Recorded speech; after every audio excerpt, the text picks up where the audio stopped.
Ce fut au baptême de Jésus-Christ que se révéla son origine divine. Pour ses disciples même, sa gloire divine était souvent voilée.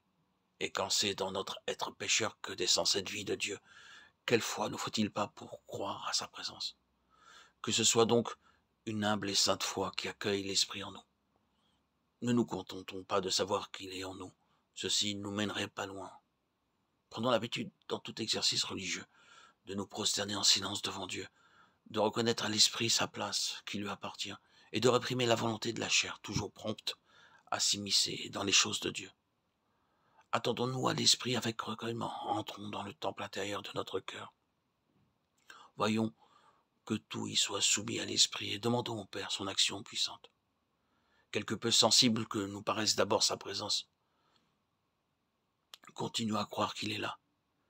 C'est par la foi qu'il faut saisir les dons de Dieu, avant de les recevoir en réalité. Aussi, sera-ce en continuant à croire à la présence de l'Esprit que nous en viendrons à savoir et à voir qu'il agit en nous. Impossible de connaître un fruit avant de le goûter, impossible de connaître la lumière à moins de s'en servir, ou de connaître une personne à moins d'avoir des rapports avec elle. Impossible aussi de connaître le Saint-Esprit à moins de le posséder et d'être possédé par lui. Vivre selon l'Esprit est le seul moyen de connaître l'Esprit, le laisser faire son œuvre en nous, le laisser nous apprendre à dépendre de lui.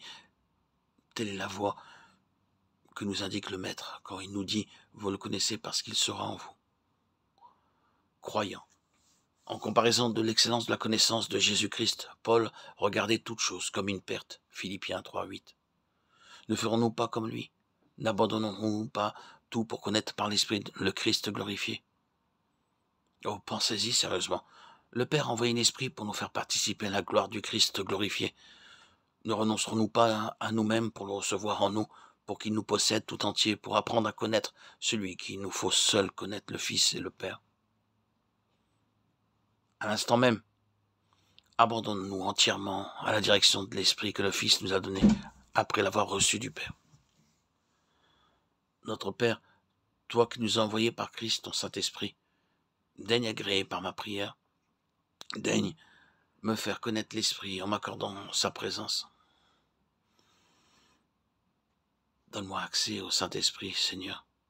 Agrée ma prière, que les témoignages qu'il rend de Jésus me deviennent toujours plus clairs, que sa lumière et son action sanctifiante me soient la preuve de sa vie en moi. Comme la lumière témoigne de l'existence du soleil, que la lumière de l'Esprit vienne aussi témoigner de la présence de Jésus en moi. Amen.